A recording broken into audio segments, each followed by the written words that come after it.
자, 라운텍 보도록 하겠습니다. 일단 5장 들어서 계속 지지부진한 흐름을 보이고 있죠. 이 종목 올해 4월, 5월달 이때부터 꾸준히 우하향 시작을 해서 10월달에 저점을 대부분의 종목들처럼요.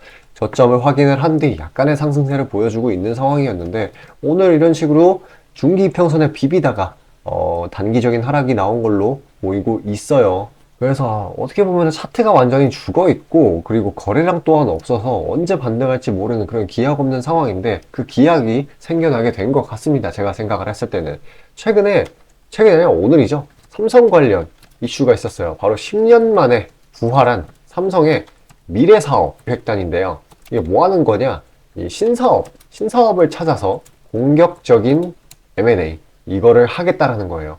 뭔가 생각이 나지 않아요? 올해 로봇 삼성이 M&A 그 지분을 어느 정도 샀었죠. 네이버 로보틱스에. 그래서 가지고 아주 미친 듯이 급등을 했습니다. 그럼 오늘 이 재료에 레인보우 로보틱스가 반응을 했는데 사실 이 XR 종목들이 더 강하게 가야 하는 그런 상황이에요. 이 라운텍처럼요.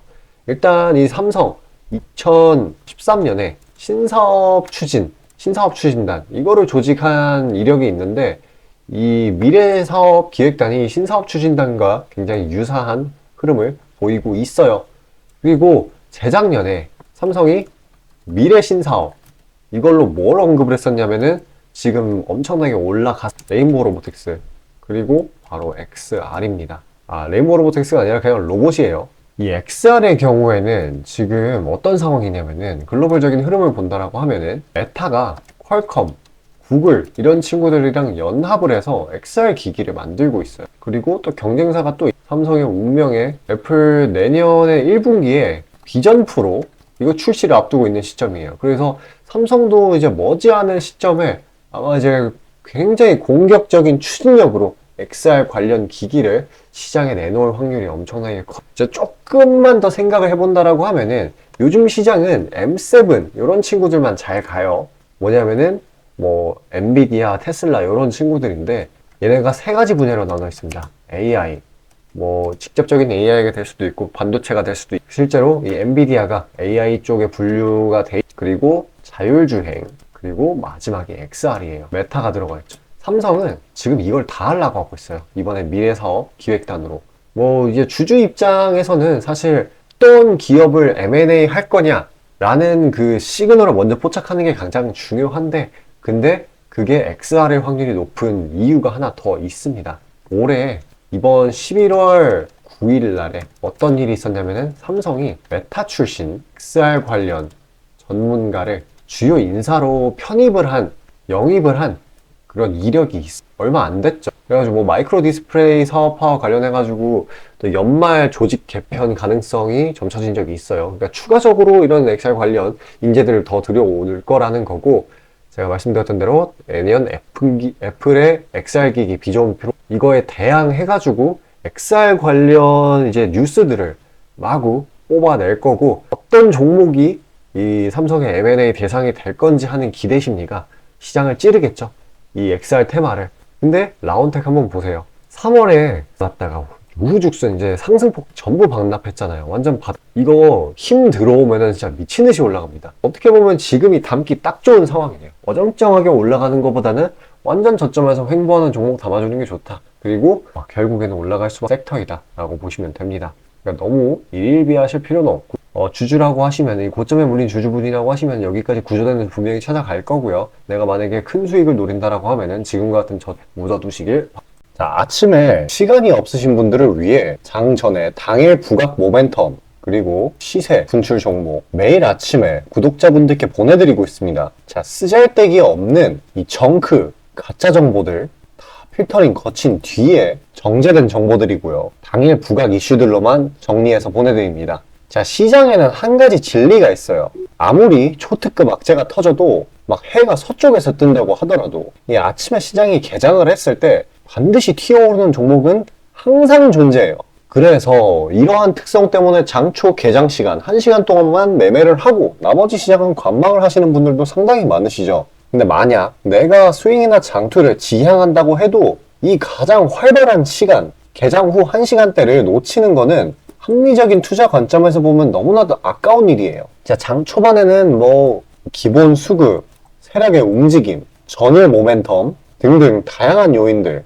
그중 단일 요인만 가지고도 이 수익 구간을 충분히 내주는 일이 허다하죠. 나중에 빠지는 건 둘째 치고요. 그런데 이 개개인이 수많은 종목, 이 시장에 상장된 종목이 얼마나 많이 있습니까? 그 많은 종목에서 이러한 요소들을 다 파악하려고 막 분석을 해서 수익을 잡아내기는 상당히 난이도가 있어요. 이 단적인 예로 이 시장에 정보 재료라고 할 만한 것들이 날마다 아침에 보면 수도 없이 많이 쏟아져 있어요. 그래서 그 개별 재료들의 높고 낮음, 중요도, 이게 앞으로 주가에 어떻게 적용될 건지 개인이 파악하는 거 사실 불가능에 가깝다라는 거. 물론 경력이 쌓이신 분들은 가능하겠죠. 하지만 모두 다 그런 건 아니지 않습니까? 혼자 분석을 하려 한다면 본업이 있어가지고 시간이 부족할 수 있고, 앞서 말씀드린 것처럼 이 시장 경험 분석이 부족해서 그로 인해 재료 해석에 대한 미숙도 있을 수 있고, 아무튼 이 황금 같은 시간에 안 그래도 변수를 줄여야 될 시간에 자잘한 변수가 오히려 추가가 된다는 거. 자, 제가 왜 이런 말을 이렇게 장황하게 하느냐? 제가 다 제공하겠다는 거예요. 저랑 제 팀이 날마다 추리고 추린 당일 모멘텀, 그리고 당일에 부각될 만한 알짜 정보들을요, 당연히 가짜 찌라시 같은 건 알아서 걸러드리겠죠. 요즘 같은 정보 과잉 시대인 만큼 제대로 걸러야 하잖아요. 승률이야 말할 것도 없습니다. 만약에 적중률이 낮다라고 한다면은 이 많은 분들이 계속해서 정보 받아보고 있지 않을 테니까요. 비중, 진입가, 손절가 다 제시해서 안내드리고요. 정말 중요한 손절가까지 매번 철저하게 다 챙기고 있습니다. 처음부터 끝까지 이런 식으로 다 떠먹여드린다는 거. 자, 그리고 정말 중요한 얘기인데, 이 시장에 100%라는 건 없어요. 그래서 날마다 수익이 난다라는 거는 정말 말도 안 되는 일이죠. 저도 100% 장담 못 드립니다. 하지만 팩트를 말씀드리면은, 저는 매번 분석을 통해서 진짜 머리가 갈릴 정도로 분석을 해서 분명히 높은 수익률로 시장에서 살아남아오고 있어요. 손절, 비중 관리 철저히 해가면서요. 포트폴리오 전체 수익률을 우상향시키고 있단 말입니다. 그래서 이렇게 말씀드릴 수가 있어요. 저를 꾸준히만 따라오신다면은 여태 해오셨던 것과는 전혀 다른 돈의 흐름, 그게 뭔지 맛보여 드리겠습니다. 자, 이 주식시장에서 돈을 어떻게 벌어가는 건지 알게 해드리겠다고. 신청 방법 어려운 거 없어요. 지금 화면 상단에 나오는 제 번호로 문자 남겨주시면 한 분 한 분씩 다 안내드릴 거예요. 그래서 내가 만약에 종목만 원한다고 하면은 종목만 받아보시면 되는 거고, 주식 관련 질문, 당일 시장 리포트 이런 거 다 가능합니다. 다 제공해드려요. 당연히 무료고요. 금전 요구 일체 없습니다. 저는 그냥 정보랑 종목만 제공해드리는 거니까요. 다시 한번 강조드리지만 화면 위 제 개인 번호로 연락 주시면 되겠습니다. 자, 국내 시장 파악하도록 하겠습니다. 일단 양시장 모두 상승세로 흘러가고 있어요. 무난무난하게 이런 식으로 상승 추세를 형성을 해서 끌어올려주고 있는 상황인데, 일단 미국 장사에서 뭐 블랙 프라이데이 온라인 판매 호조 이런 기대감이 작용됐다라고 볼 수, 혼조세는 어떻게 보면 작용되지 않았다라고 보고 있을 수 있어요. 뭐 얼마든지 변동성을 키울 수 있는 장이긴 한데, 주식시장에 계속 이렇게 돈이 유입되고 있다라는 그런 사실이 일단 굉장히 긍정적인 요소이고요. 일단 박스권을 형성한 건 맞아요. 일단 이번 주에 연준의 베이지북이라든지 기타 인사들의 발언, 이런 부분을 좀 경계를 해가지고 앞으로 시장 방향성을 잡게 된다라고 하면은 그 방향에 따라 움직이게 되겠죠. 근데 이제 공포탐욕 지수를 따져본다라고 하면은 뭐 어떤 결과치가 나오든 시장에서는 그걸 호재로 받아들일 만한 확률이 높은 상황입니다. 그래서 지금 숨고르기 시장이 맞는 상황이기 때문에 개별 테마, 정치 관련 이런 투기성 테마, 이런 변동성이 굉장히 큰 그런 상황입니다. 최대한 이제 추격 매수 같은 건 유의를 해야 되는 그런 상황이에요. 어떻게 보면은 저점에 눌려 있고 밸류, 부각, 예정, 확률, 이게 높은 이런 종목들 위주로 담아주는 게 어떻게 보면은 가장 그런 스탠스라고 보시면 됩니다. 그리고 이제 연말 소비 시즌을 둘러싼 불안감, 이런 게 좀 존재하고 있기는 하지만, 한국 시장은 이 반도체 턴어라운드, 반도체 요즘 너무 핫하죠? 온디바이스 AI부터 AI 칩, HBM, 낸드, 이런 친구들이 다 너무 다 강하기 때문에 이제 국내 시장을 얘네들이 머리끄댕이 잡고 끌어올려주지 않을까라는 기대감이. 그리고 제가 말씀드렸지만 이제 국내 시장으로 유입되는 자금이 꽤나 많다고 말씀드렸죠. 한 주 동안에 7.2억이 들어왔어요. 7.2억 달러예요. 그리고 4주 누적으로는 20억 달러.